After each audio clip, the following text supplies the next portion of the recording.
Hi, and welcome to the Monetize Your Mission Mastermind for Monday, November 24th, 2025, where we're talking about offers in memberships and communities. And we're being joined by Cam. How do you say your last name, Cam? My last name is Jennings, and I got Jennings. this Okay. nickname of Cam Fats, and that's a story for another day. But Okay. but yeah, people know me by Cam Fats. They know me by Cam Jennings, and yeah, whatever. It doesn't matter. So I've got a few nicknames. Okay. Okay. And recently celebrated his 18th wedding anniversary, which is a really Yeah, big deal. I just want to tip my hat to you. Congratulations. Congratulations thank on you. that. So I'm just going to turn the floor over to you for now, and you can tell us all about creating offers around communities um, and memberships. Is it different? Is it the same? Well, I'm on a Zoom. I just got on a Zoom. I'm gonna have to clear with them. Okay. communities and memberships and just one-time offers, yeah, I would say it's a little bit different, Jill. Just because the one-time offers are an easier sell. It's a little easier to sell someone on a one-time offer, and with the continuity, a lot of times it's a little easier to sell the premium. And by that I just mean like you'll have like a bonus. Like Sports Illustrated. Sports Illustrated back in the 80s, they had like the football phone, you know, and everybody signed up for a year of Sports Illustrated so they could get the football phone. And it was a really big promotion for them back then, and it sold a lot of subscriptions. So I would say that memberships are a little bit harder sell than just one-time offers, but a lot of the same principles apply. And when it comes to offers in general, and like to me, I look at them a little bit like, well, this is funny, right? But I look at grocery stores a lot. I think about grocery stores quite a bit, and I know that sounds really weird, but if you think about a grocery store always has something going on. Okay, it's never like the same. Okay, they're all competing with each other. Well, then I can go get milk and eggs at like Kroger, or I can go get milk and eggs at like Walmart, or I can go get milk and eggs at like Aldi or whatever. They all got the same stuff. It's a little bit commoditized. Um, so how do they compete with each other? Well, they create like events, and like every week it's something else. Like they come out with these flyers on a weekly basis. There's always sales going on. They always got a new product, a new brand coming out. There's always different discounts. There's always something happening at the grocery store. It's never just the same. So you asked the difference between one-time offers and continuity. Well, I mean, with one-time offers, it's easy to have something new going on because you're offering something new. But with continuity, like say, the U World Order, for example, this group, it's a group, right? It's the same thing. It's you're offering the same features and benefits, and you're trying to pull new people in every month. So the challenge becomes, how do I get new people into the same offer that I've been offering for like 2 years?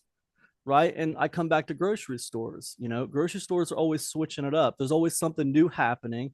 They have a very, very event centric mentality. So I think, that like grocery store mentality has served me pretty well over the years. I would say that. Another idea is, I don't know. I know you guys probably, this is probably the wrong crowd for this, but the NFL, for example, the NFL, American football, look, they should only have my attention like maybe 4 months out of the year. Okay. NFL season, we got from, September to December. That should be about it for NFL. I shouldn't worry about it all year long.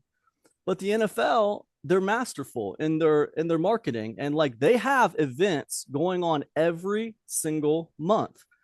You can plot it out on a graph. Like there's always some talking point happening in the NFL every single month. They shouldn't have our attention all year, but they get our attention all year because they're masterful with how they handle the calendar and how they kind of control this kind of event mentality.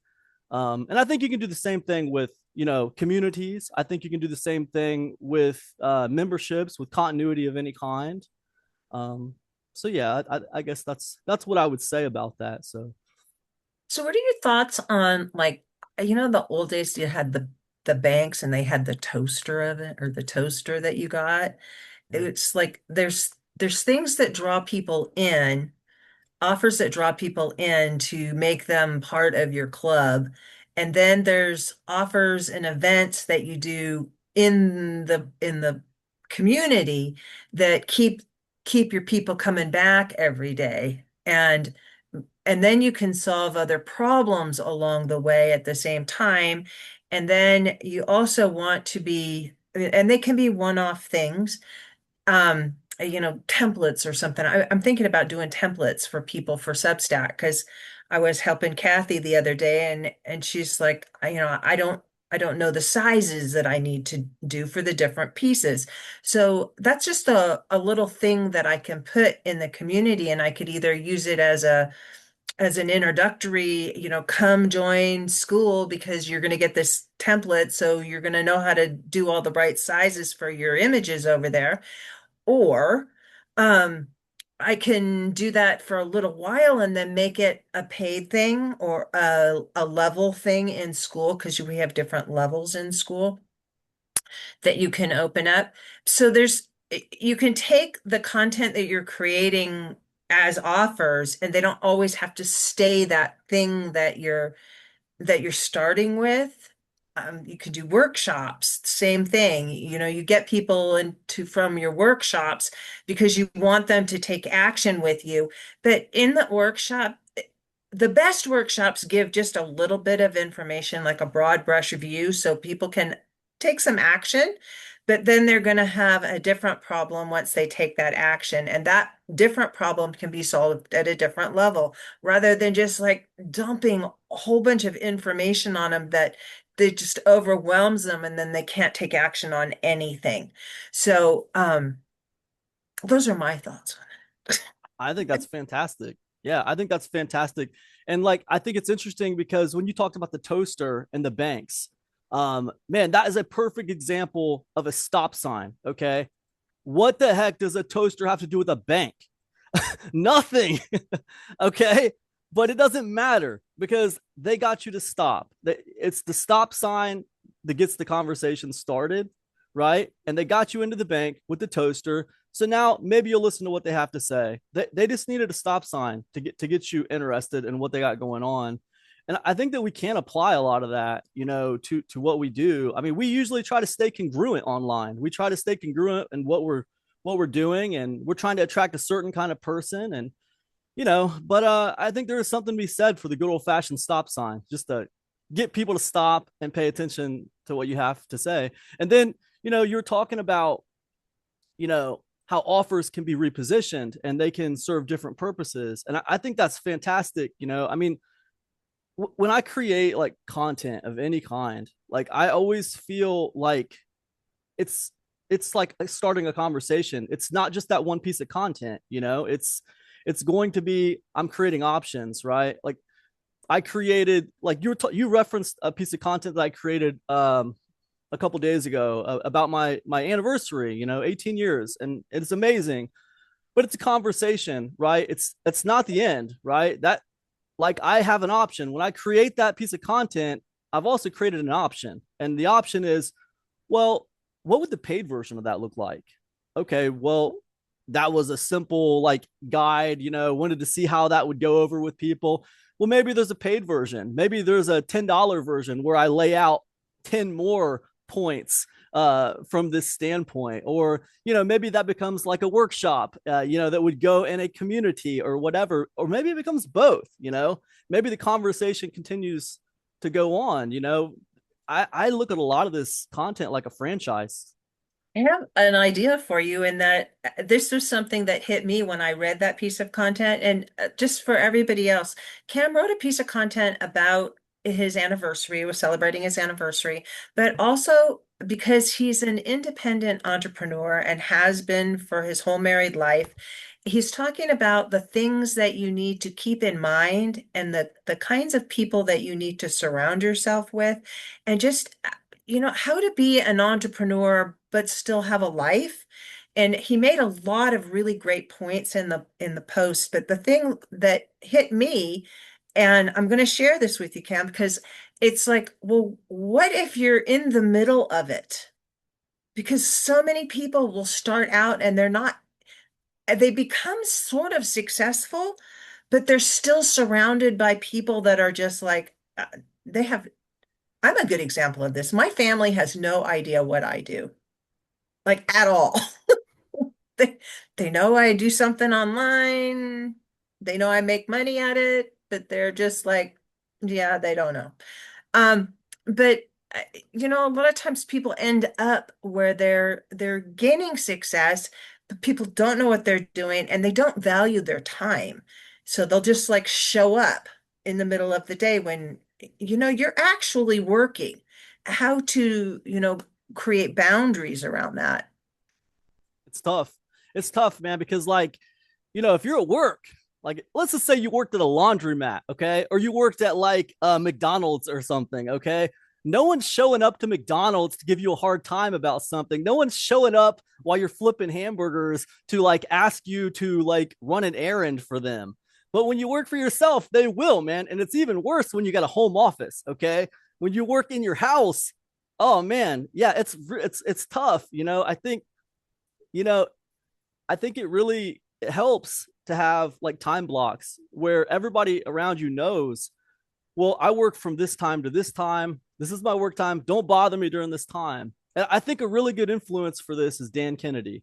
Dan Kennedy is like ruthless with his time, and in fact, he did this book, No BS Guide to Time Management, which is it's a fantastic book. It's a little older, but he's ruthless, man. He talks about time vampires in that book and how there's so many different time vampires out there that everyone wants a piece of your time that you have to be just ruthless with it to move your projects forward. If you're not ruthless with it, everything stalls out. And you know what's going to happen when they stall out? Nobody's going to care. No one's going to feel bad. You're just going to have to go get a job like everybody else. And because you couldn't make it work. And the reason you couldn't make it work is because everyone was occupying your time all the time. So To circle this back to offers, and this is a really important point, when you're creating offers, offers often there's chunks of work that have to be done. And when you're creating an offer or when you're creating content or when you're marketing and it- the chunking of time, especially if you're like trying to do this around family or kids, or even work. There are a lot of people that have full-time jobs and they're trying to make a go of doing something online. If you can chunk out 15-minute or 30-minute sections of time, uh, you know, 2 or 4 times a day, and they don't have to be consecutive, but you have to know exactly what you're going to do when you sit down to do it, which is the most important piece. Um, do all your planning beforehand, do it on Sunday if you have to, but no, during the week, I'm going to do X at this 15-minute chunk, and then I'm going to move right into Y and the next one. And, it's just like, and when you're done with that chunk, don't keep sitting there. Get up and go do the rest of your stuff. Live your life. But just that way you can be consistent and you can stick to what you're wanting to do. Yeah, Josephine, jump on in. Okay. I'm curious about what this can look like in terms of balancing energy between Skool and Substack. Mhm. And I'm just posted in another group about how I'm the biggest rebel on the demands I place on myself. Like I don't know if it's a manifesting generator thing or whatnot. Because I'm trying to I'm dabbling and exploring and trying to learn the landscape of the different platforms, but I have noticed that shifting towards being more conversational, it's also tempting to have that like there's no potential end to it. So I'm curious what that time chunk looks like around intentionally taking those daily actions in Skool and Substack advice for maintaining boundaries there. I have some ideas about that. And in fact, I was going to write a post about this. When it comes to Skool, you get all those notifications, especially if you're really active over there and you're leaving lots of comments. People will come along and you get all these notifications that you're being liked. And you want to go and, you feel like you should like respond. I'm finding that if I resist that temptation, if I just go down the notification list and open in a different tab as I'm going down there, and then I'll have like 20 tabs open, and I can just mark everything red at that point, and I don't pay any attention to the likes. I just like that's nice, dear, sort of stuff. And then I will go through each tab and just leave a comment, like some more stuff, because the more you like, the more actions that show up on Skool. So you're gonna like just you don't even have to really read a lot. You just have to like. And if something catches your attention, then leave a bigger comment, but know that they might respond to that. And so you're gonna have to have more conversations around that, which is okay. Um, but you can do that in a 15-minute chunk. But if you're just going down and then new notifications come in and then you're lost over and you can just go down that rabbit. I call it an addiction because it's like an addiction. You just start like liking stuff and talking to people and 3 hours goes by. And Skool wants that from us. But you have to just like reel it in. And the same with Substack. Substack, you have to say, okay, I'm going to do 15 minutes over there. And this is not about creating content, but it's about restacking something that I've already created. Take a little chunk out of there and restack it yourself. And then go and talk on other people's notes, restack their notes, leave comments if they've posted something that's really interesting to you.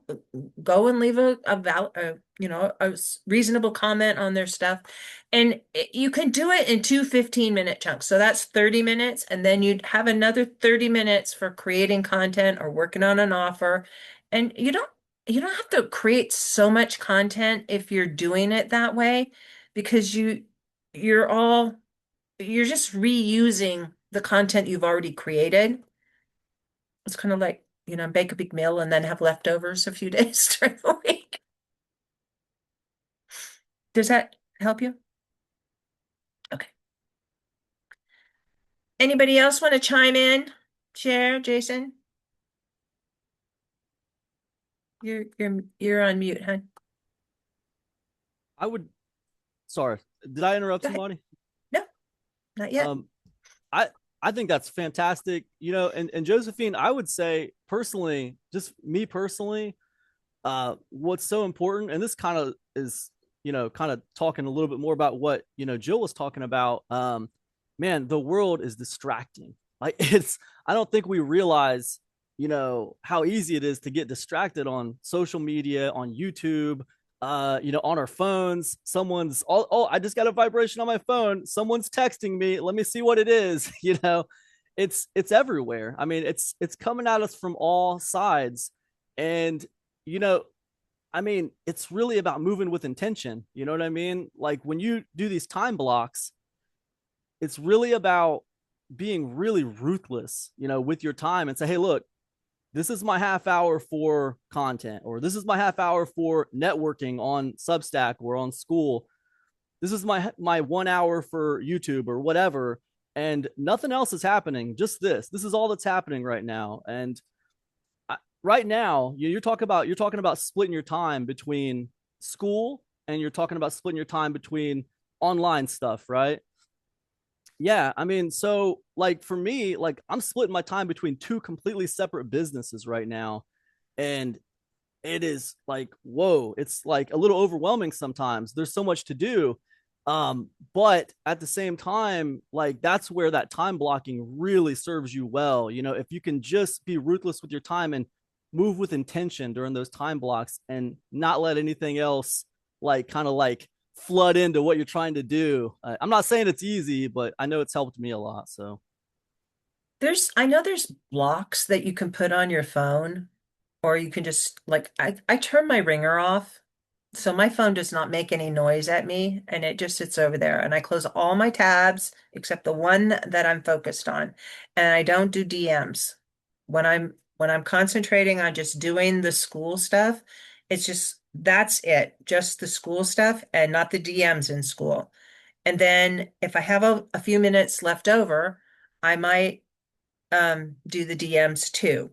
But everything doesn't have to happen right then. You're not at everyone's beck and call.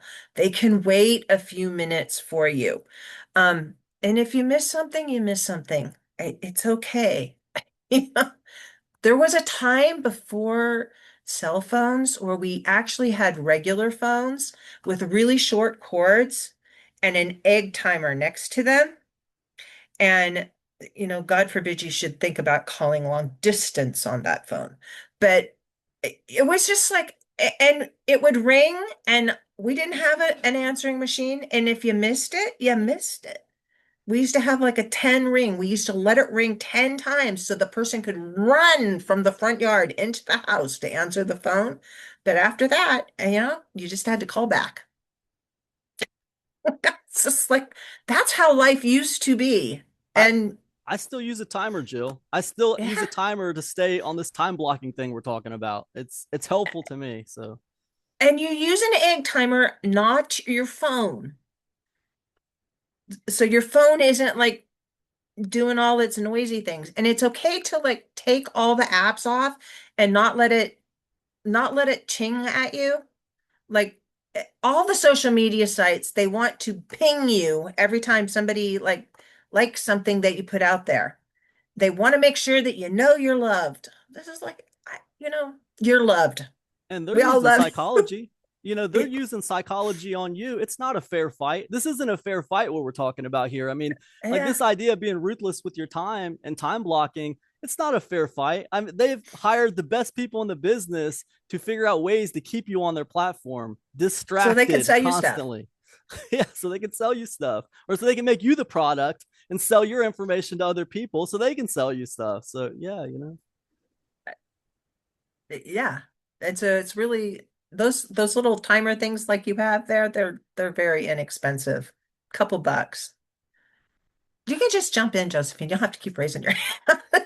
It really is just a mastermind. Y'all are welcome to just jump in. Okay, well, I mean, I am kind of curious because you have a good feel for like what I'm creating in my group, and I've been Mhm. really happy and satisfied with like the vibe that's there and those that are sharing.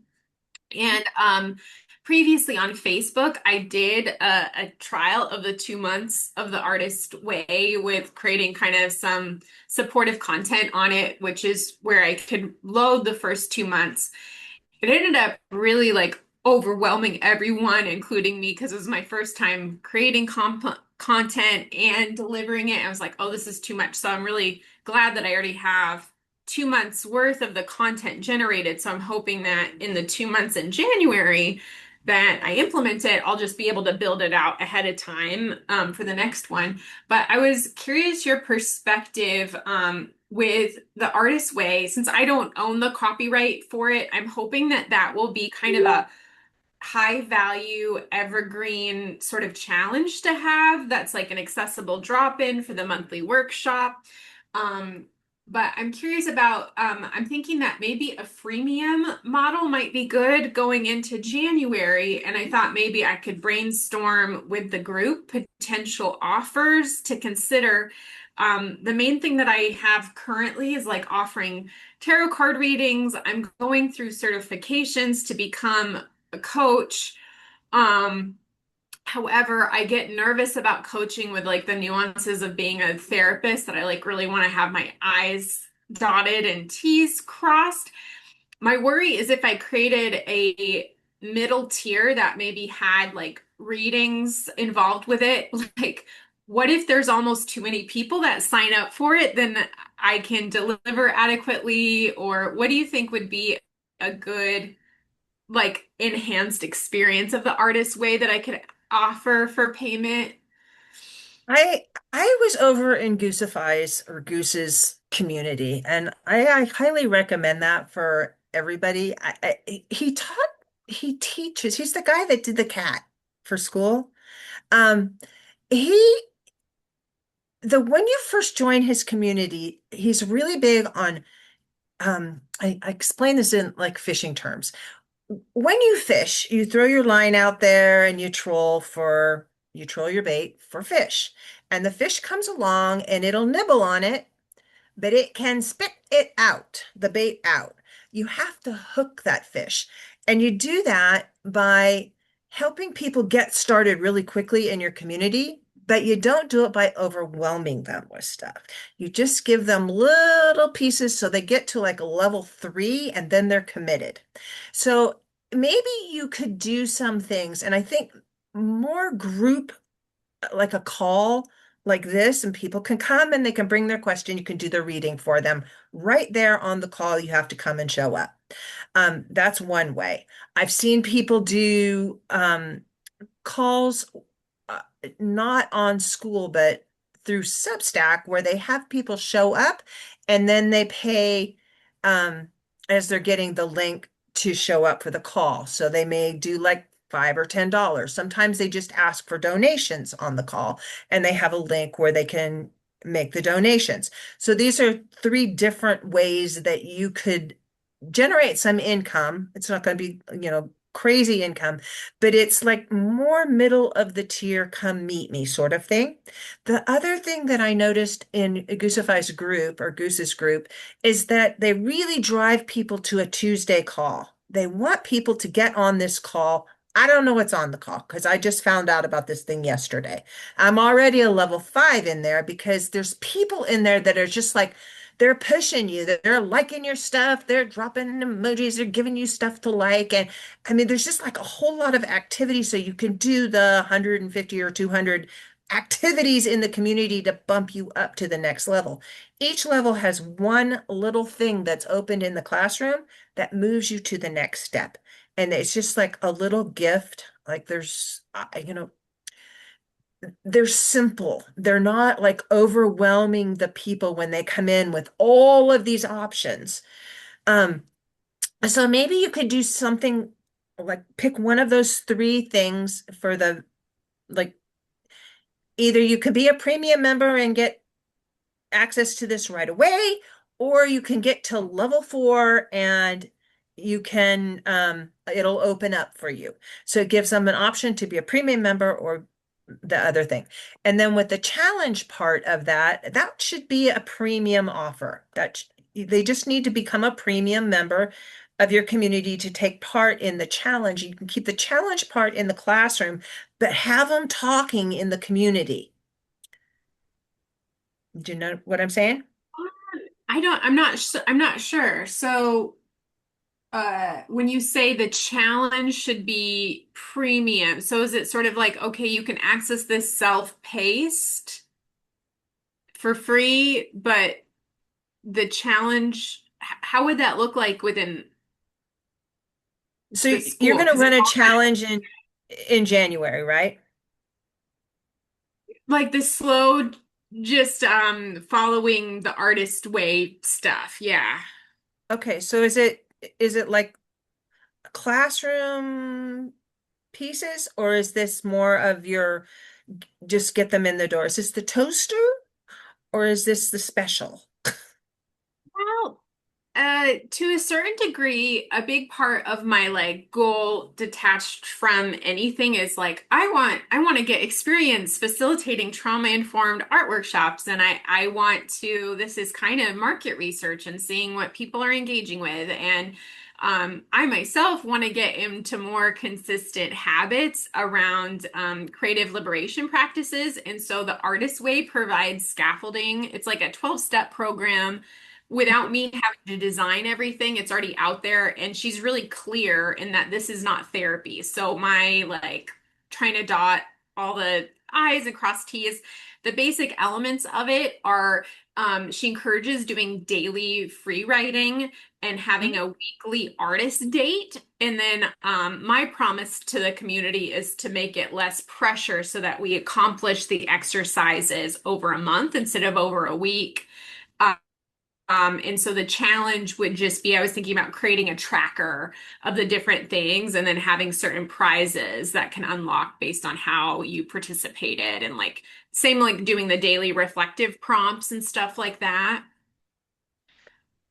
A lot of that could happen in the community, but the specifics, you keep that behind the paywall, which is the classroom, and they either have to be level 4 or pay a price or become a premium member so that they can do it right away. Does that clarify that? Yeah, so it would almost be kind of redesigning the content within it to be more like the Goosified levels. So instead of having everything under one classroom, it would be this is week one's first step, second step, this, and it's free. Or if you want it unlocked all at once, you're saying choose the premium. Yeah, and you could make them level up to get to the different spaces. Like, if you've got 12, I would say, the first 2 are the 0 level, and then level 1 is maybe the next 1 or 2, and so on, so that you want to get them like really into it by level maybe 5 or 6, because that's more doable and it requires them to be in the community interacting and or paying you to become a premium member. I was thinking too about maybe the premium tier could also come with like my Marco Polo or another chat app for like midweek verbal processing reflections or something too that maybe is like an access level that you can share by text and everything in school. But if you want to be part of a verbal processing asynchronous thing that you on the premium tier, you would get access to this like Telegram or Marco Polo or something. You can do that. And another thing that you can do is have a VIP tier that's significantly higher or has a better price point than maybe a month-to-month thing. I've seen that done, and have a way for them to call you, book a call with you, so you can help them make the decision where they would fit in best in their community. I think that's really helpful to people rather than just like having them try to shop on their own. Does that make sense? Yeah, I want to brainstorm too how to almost like separate parts of it because I guess sometimes I can be I'm like rule follower and rule breaker of like if I do that, am I using someone else's intellectual property to monetize my like I want the paid things to somehow be somewhat separate from the artist Mhm. way process and it makes me wonder like where the lines are with that. Um I would take the artist's way and make it your own.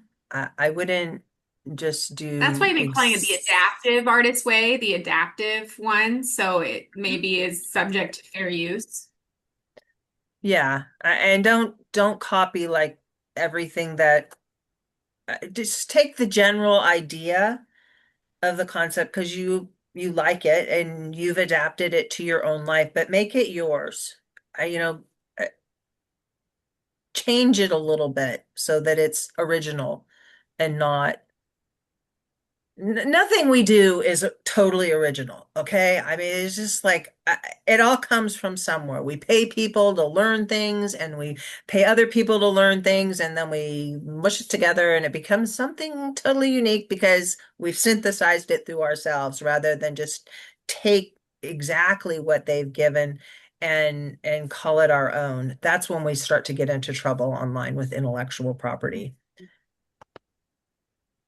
Yeah, what's coming to my mind right now is maybe an adaptive ancestral artist way so that like I modify all the exercises to be going at a deeper level than Yeah. personal, so that it has that lens of ancestry and rewilding. Okay. So then I could kind of go through and adapt the content that I have here and say, here's free resources to access the artist way if you want to go as normal, but this one is customized for the art ancestor Yeah. So alchemy if you look component. at tarot cards, there's basic tarot cards, okay? Red or white, whatever they're called. Um, that's the basic tarot card. But there's like so many other tarot cards. They're still tarot cards. They're still like the basic deck. They still have the characters that mean the same thing. You might say it means something else, but really they all mean the same thing. They just have different pictures with different like flavors to them. And so that's what you got to do with what you got going on. I got a Okay? stupid question for you, Josephine. I got a stupid question for you. What is the artist's way? Can you just give me Yeah. explain that to me really quick? Totally. Yeah. It's just it's sort of like a cult classic 12-step creative recovery program. Okay. Julia Cameron, who I think is actually related to James Cameron. The She guy who was made the Titanic and Yeah, okay, she gotcha. was married to like Martin Scorsese, and Okay. so she created this just like it's so popular for helping to become creatively unblocked. Previously, I was branding around the Creative Liberation Campfire, and I've now incorporated a lot of my other passions, which is like ancestral and like calling it soul rewilding, at times Mm. epistemic rewilding, because that's a little bit more academic of a concept. But yeah, it was something I could do to get started. And she is intentional that it's not supposed to be therapy and it's not supposed to be hierarchical where there's like one guru or implementing it. So it felt like a safe thing to put online for everyone. It's like a proven process basically. You know what, Um, Josephine? I feel like a few years back, you tell me if I'm wrong or right. Do you remember The Secret? Do you remember that Secret? And there was like a movement around this thing, The Secret, right? And I feel like I was seeing a lot of products that were all kind of centered around this, The Secret, but it was a book, right? But there was a lot of other people making money off of that intellectual property. I don't think they were all like licensing it. You know, they were kind of moving around it with those same principles, but I think they were operating separately. And there's other examples of that too, probably as well. Um, and then the other thing I would just tell you is like ascension ladder, right? When it comes to like your tiers that you and Jill were talking about, you know, tier one, there should be a reason to ascend to tier two, right? Like this is what you get here. Oh, by the way, also here's the next level, right? And you know, and you see people like who do like the newsletter, the print newsletters and stuff, and they will sponsor themselves, you know, like $97 newsletter. Well, I'm like sponsoring my next level right here in this $97 newsletter. This is for my $2,000 thing, right? And I'm advertising it right here. So like they are ascending them through the ascension pyramid or the ascension. Does that make sense? If I'm speaking weird, just tell me to shut up. Oh no, no, I mean, yeah, I'm at the beginning of stages of figuring out like what is of value to people and what they're seeking for. That I could see too, like even just with the readings, right? Like say in the other community that I'm in a directory, they recommend charging about $100 for a reading and stuff like that, that like if I really did offer like in a mid like, or what if the annual membership was around $99 $97 or something, and in that they could join a weekly like get your reading, you know, this week, then that's like they're saving potentially $300, right, of Yeah, that's my awesome. hourly rate. So that would be a good steal if they're interested in the readings and whatnot. And you're uh, also creating content that you can put up on YouTube and you can make shorts out of it. And you can make Substack articles around it. And it's like I do these Monetize Your Mission Mondays. I don't ever know where they're going to go. I just like whoever shows up, they're great. We have a conversation and it's content for my YouTube channel. And people find me there, they find me on Substack, and they come to the Skool community. And sometimes they end up showing up on the calls later. It's just like you're you can use all of this content to become offers later, maybe. There's just like there's so many ways you can go with it. It's not like Mm. you're just creating one thing or having to do one thing. Mm. Claudio? Yeah, Yeah. so I don't act on School because when you mentioned gaming at the beginning, it just lost me. I don't play games. I don't understand the concept. And I would love to use it just for the community's sake with no layers and, you know, challenging people to buy this or get points to. I really don't understand the concept, and it's way too much for me to wrap my mind around it. So my question is related to Substack, which I understand. I publish, I try to publish daily. It's not happening all the time, but I push myself.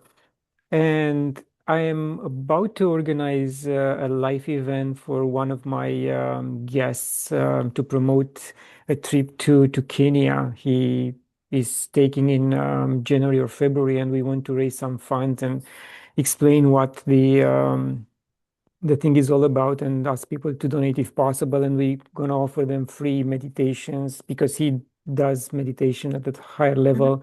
I might throw in one of my books, and people who donate will have the chance to see the documentary because he's going to create a documentary at the end. So my question is, does Substack have the option of live streaming, and how that interacts with either Facebook or YouTube or even Zoom?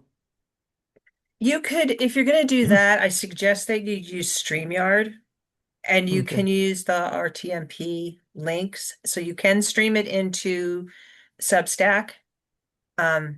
Andrew has been doing it that way.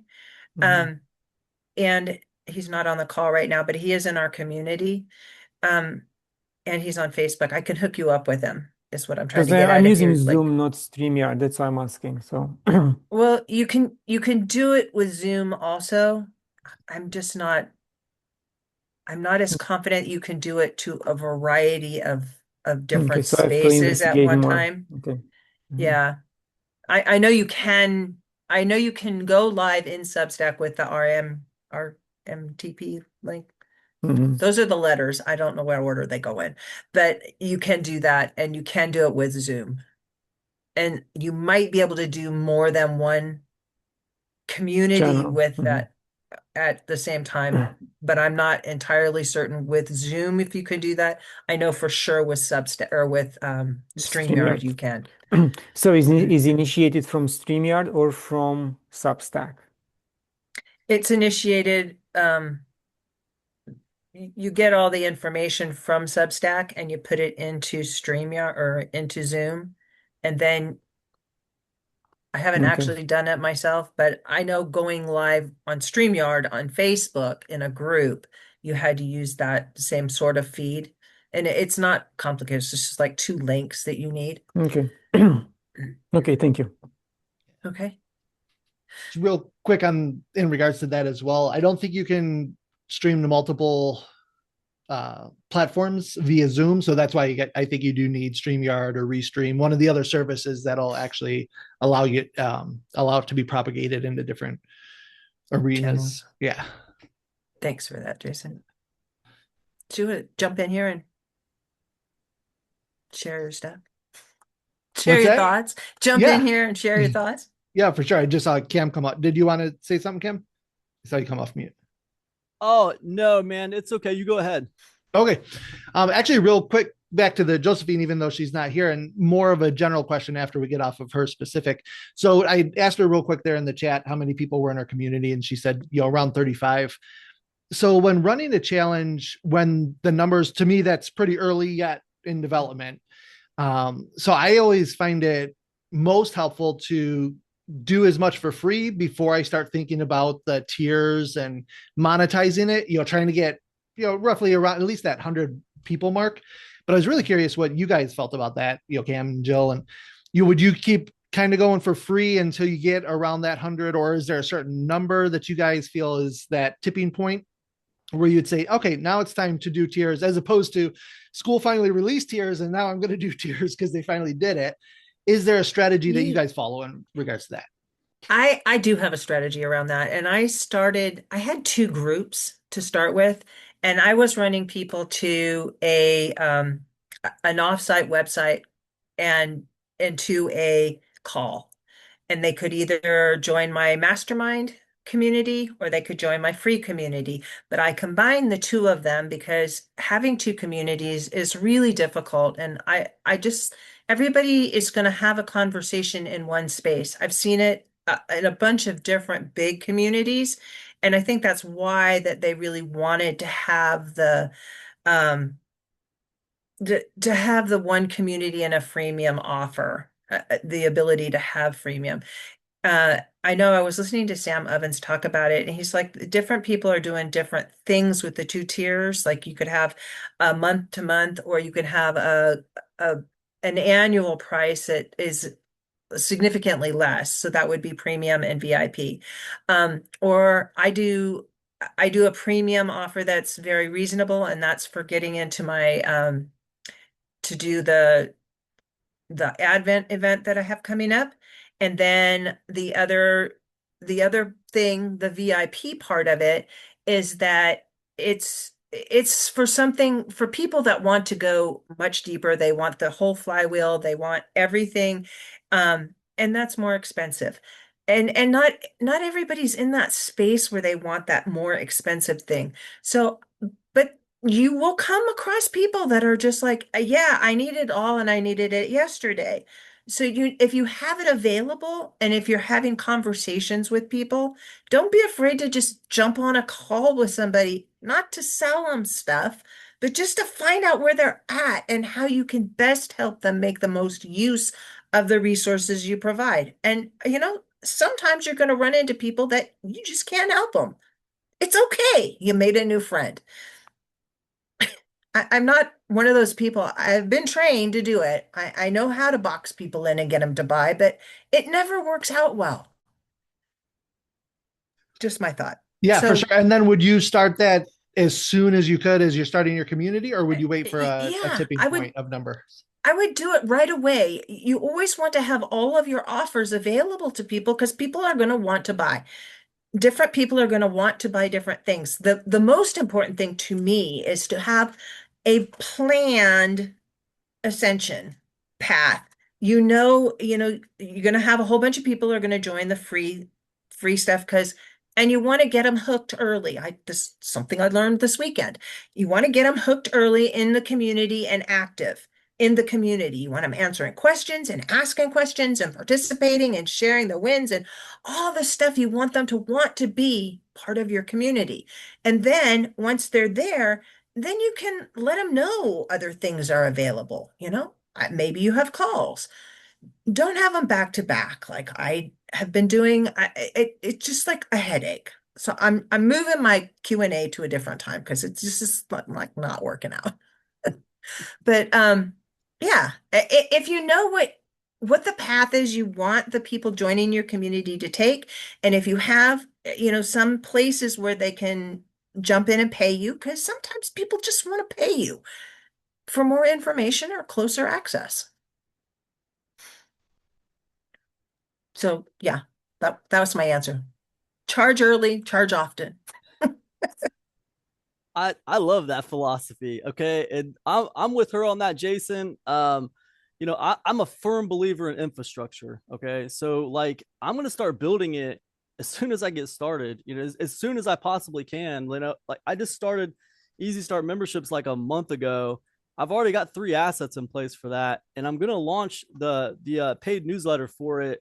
Like I was gonna do Black Fridays when I was gonna launch it, and the thing about it is it's already done. I've already got 4 issues done for it. So now look, I mean, I got like 50 something subscribers on Substack. It's very tiny, okay? Very tiny. Now that being said, to kind of like circle this back around to what Claude was talking about. Claude, am I saying your name right? Claudia. Claudio? Claudiu, yes. Or Claudio. Claudio, Okay. doesn't matter. Yeah. Yes, cool. All right, great. Yeah, to circle back around to what you were saying, um, you know, like sometimes things can be pretty complex and they can seem pretty Like that's too much for me, dude. That's I'm not resonating with all the stuff you guys are talking about. Okay. Like to make your business profitable, I think you need to strip away as much as you need to strip away. You need to simplify it down to where it does make sense for you, and you see all the parts and you see how it gets to money, and that's cool. And then once you're comfortable with that, then start adding other pieces as you feel comfortable, right? But it's never any good. It's never going to work for you when you try to like, paint by numbers someone else's blueprint, and like you're overwhelmed and like freaking out, having a meltdown, trying to understand all this crap. It's like, it's not going to work out, man. You got to resonate with it. So I love what you're saying there, to be able to get on a call like this and have the courage to say, hey, I'm not into this gamification stuff all you guys are talking about. Okay. Doesn't make sense for me. All right. That, man, that shows a lot of courage. Okay. And I think you're going to win. That's what I think, man. Simplify it down to how it makes sense for you. That's what I would say. Thank You're you. I not mean, on, you don't have a community on Skool, do you, Cam? No, I don't have a community on Skool. So, what I will tell you guys is this: if I had a community on Skool, and maybe I will, you guys are inspiring me. I would say, as much as I say, hey, I have a field of dreams mentality. If you build it, they will come. Okay, build the infrastructure out. As much as I say that, like, so when I launch this paid newsletter, for example, okay, it's going to be a newsletter a month. Okay, then there's going to be a tier 2. Well, what is the tier 2? The tier 2 is going to be a live call every month. What are we going to talk about? We're going to talk about the stuff I talked about in that paid newsletter, And if nobody shows up, that's okay. I'll record it and it'll be in there for the people, because they will come. I know how to build them. I've done it before and I'll do it again. They will be there eventually. Kind of like to Jill's point, that like, get it started, get it going. But I leverage what I've already done as much as possible. Like that tier 2, it's not going to happen. Okay. If I can't leverage the tier 1 in some way, okay, it's not going to be two different things. I'm not doing that, dude. I've already lost enough hair. My hair is already gray enough. I don't need any more headaches. Okay. It all has to link together and be somewhat easy for me in some way. And yet at the same time, make people feel like they're getting something out of it, like they're getting value out of it. So that's what I'd say about that, man. Yeah. yeah, thank you. So you put me in front of anyone and I'll interview him or her and come up with questions. I'll do the editing, I'll do everything else. But then if you put me on, managing a community, it's way, way too much. So that's why I have to know exactly. I mean, physically, I don't have the time to do it. Maybe mentally, I will build up that capacity in time, but physically, I don't have the bandwidth to do it anymore. So that's why. And you're also doing something different. It's Yes. like I love this, that we can all get together and we're not all doing the same thing. You have a network that you're putting together and you're using Substack in conjunction with that. Yeah, some of us are using Skool, but Cam, he's using his membership site. I'm just like Yeah, so right now everybody, there's no I'm managing 2 accounts on Facebook, 2 accounts on LinkedIn, one for the network, one personal, um, 2 podcasts, recording, editing, plus the network, which is coming up, plus Substack. So plus a kind of a full-time job. So it's a lot. It's a lot. And it's good to have boundaries. It's like you don't have to do everything. No There's doubt. lots of options out there, and I may share lots of things because I see things coming by, but it's just like, no, Jill, this is the lane I'm gonna walk in and see how the trees are gonna form here. And we're just gonna go with that. So there's not any right or wrong about how you're putting your business together. It's how it feels good for you and how you're moving it forward. So yeah. I tell you what, you can make a amazing business off of interviews, right? I mean, you can basically interview anyone. You basically outsource the experience. You know, you ever follow that Michael Senoff, Claudio? You know who that No, is? He runs no. this website called Hard to Find Seminars. His name is Okay. Michael Senoff. And he has done a ton of interviews. Okay. And his interviews have all become courses. He sells them for like $597 a piece and more in some cases. Then he'll put them on sale sometimes for $20. Like, but once it goes on sale, like you won't see it go on sale again until like next year or something. So like, you know, he means business. If it's $20, you got to run off and buy it really fast. But anyways, the point is, like, it was all based on the back of interviews, right? That whole business is done on the back of interviews. Yeah, know? what I did, I put the interviews in a book format. So I had it's a kind of a trilogy based on specific themes. So the first one I published this year, the second one I'm going to publish in February next year, and the third one in October next year. So I have some big names there. So I'm trying to create this complementary business, which I write books. So this is still non-fiction, but again, it's still under the umbrella of writing, publishing, you know. That's And cool, Substack man. is perfect for that. You know, it's like where it goes. Kathy, you've been really quiet. I'm just absorbing. It's really good to see everybody and talk and hear everything. And like what he was saying before, like less is more sometimes, and you know, it's all about how you make people feel. You know, you could have everything look gorgeous, but if they don't feel it, Hi, yeah. Jason. yeah. So yeah. So it's good. I'm enjoying this. I haven't been around in a while. The summer here is just way too busy, you know. Now I can get back. It's cold. I got so cold. My front door was open. I got so cold. The sun went down and it's freezing now. So Yeah, that's winter for you. yeah. So, and I don't like it. Thank you very much, Jill. Thank you. You are so welcome, Claudio. Thanks for joining us. Okay. Thank you, See you next everyone. time. And Thank Cam, you. thank you Okay. so much for sharing your that insight. was I great. really appreciate it. Thank you. Hey, thanks Take for having care, me. all. Okay. Fun, guys. Bye-bye. All right. I'll talk to you later. Bye.